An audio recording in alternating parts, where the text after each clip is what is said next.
Old winds may blow o'er the icy sea,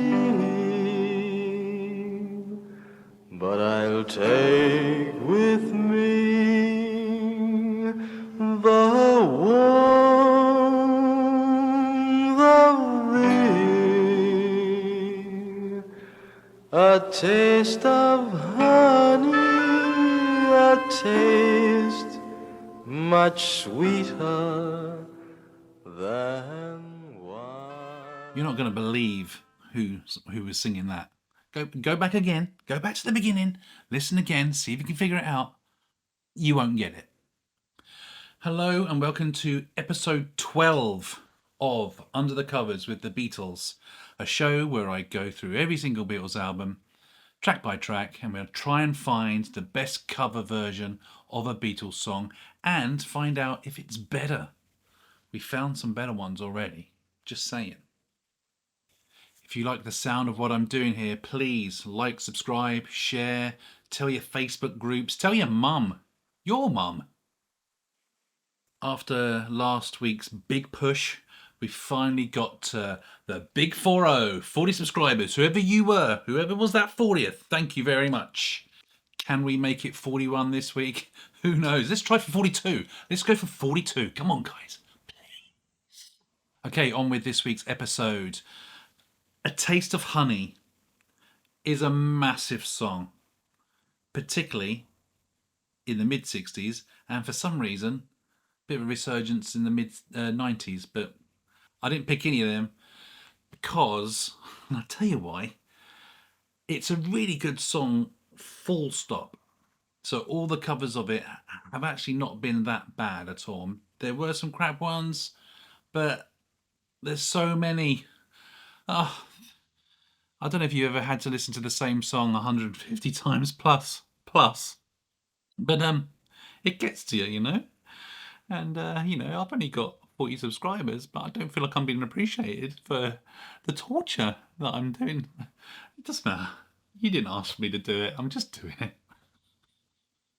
There are well over 200 covers of this song. I did not listen to them all. If I've missed one today that you're like, hey, actually, that's pretty good, please put it in the comments. There were so many, in fact, that once again, I've had to make a little list of what I've not included in this episode. It's just there. I'm going to read it.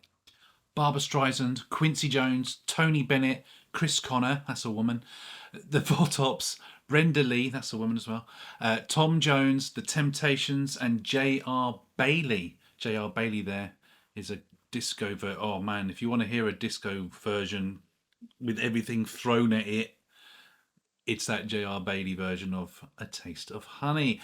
All those are in the description. So if you get a chance, just listen to them as well. Maybe some of them are better than the ones that I've actually chosen for this video. So A Taste of Honey was written as incidental music by Billy Scott for A Taste of Honey Broadway version. The Broadway version was based on a UK play of the same name, but Broadway, sing.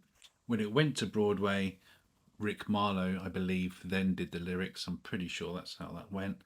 And that the very first thing you heard today was from that. And you're not going to believe who that is. I didn't, but I'm going to reveal that at the end. The Beatles covered it in 1963 for their Please Please Me album. They did play it beforehand at like the Star Club and all that in Germany, but this was their recording of it. You may have noticed, or you may not have noticed if you're familiar with the song, that the lyrics are different. This is because the Beatles did not cover the Rick Marlow version, but they covered the Lenny Welch version. So you following this? Lenny Welch covered A Taste of Honey, but changed the words. So yeah, that's the version that the Beatles covered. Here it is. I think of your first kiss and then I feel upon my lips again a taste of honey, a taste much sweeter than wine. All the cover versions that I have chosen have actually covered the original lyrics, apart from the instrumentals. They didn't bother with them. Don't know why. So, from 1965, and this is possibly the best version, better than the Beatles, Herb Alpert's Tijuana Brass. It's awesome. I've loved this for 20 years, this song. When I first found it, I was like, this is brilliant. And yeah, it's half the reason why I'm doing this. It's not half the reason. That would be a lot. It's probably about a fifth of the reason why I'm doing this. So, here it is.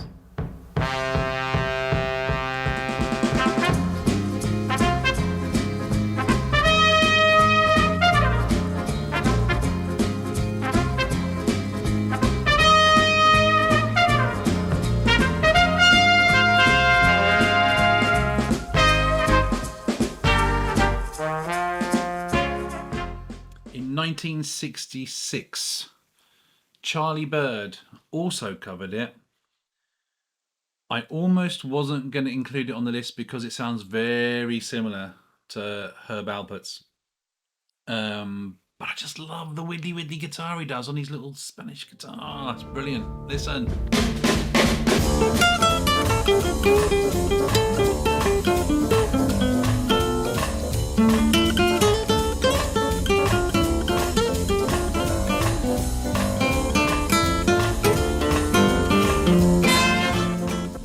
Also, from 1966, the Hollies had a go.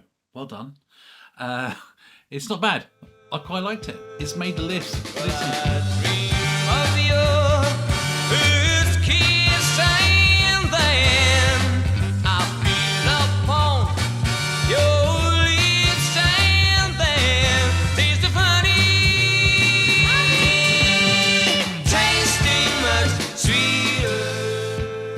This next cover is from 1970, and it blew my mind for two reasons. One, it's really good, and I love her voice. And two, just through researching who she was, it led me to another song, which I adore. So here's Bonnie Dobson with her version. Check out her voice. This is sublime.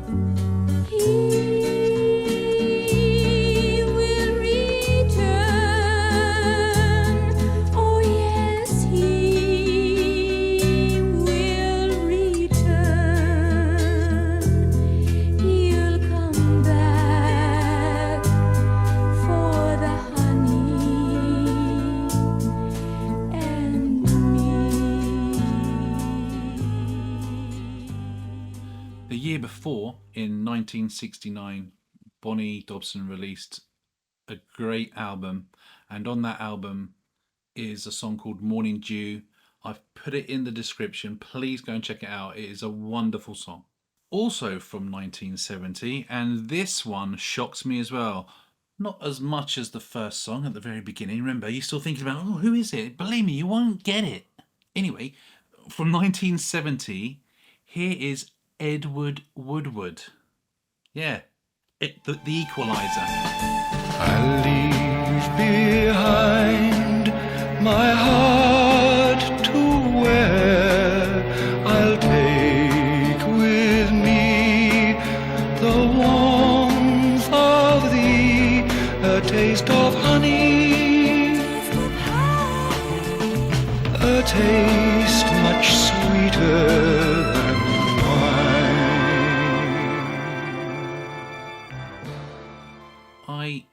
I had no idea that he was also a singer, but apparently he is quite well known. I'm just thick.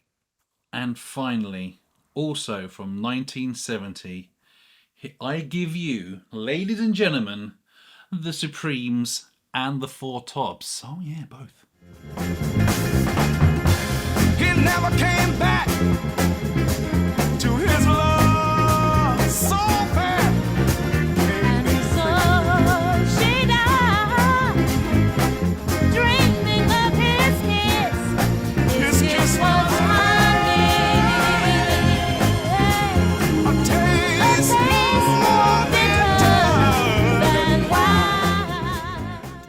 there you have it.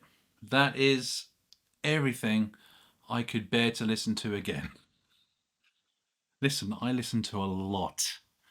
So, if you wanted to subscribe, I'd appreciate it because I'm going crazy and I need to know there's an end game. I don't know if I mentioned this, but I had to listen to this song over 150 times. I have gone crazy. I mean, it's a good tune, but 150 times. The neighbours are livid. They are livid. Although I did catch one whistling it. So if you wouldn't mind subscribing, that'd be great. Because, or just like the video, that'd be nice as well. Tell a friend and all that stuff. I'm gonna go now. But thanks for watching. This is in focus, isn't it? Oh no. Oh no. Oh, the guy at the beginning. You're not gonna believe who it was. It's this guy. See you next week. Hello, what have we here?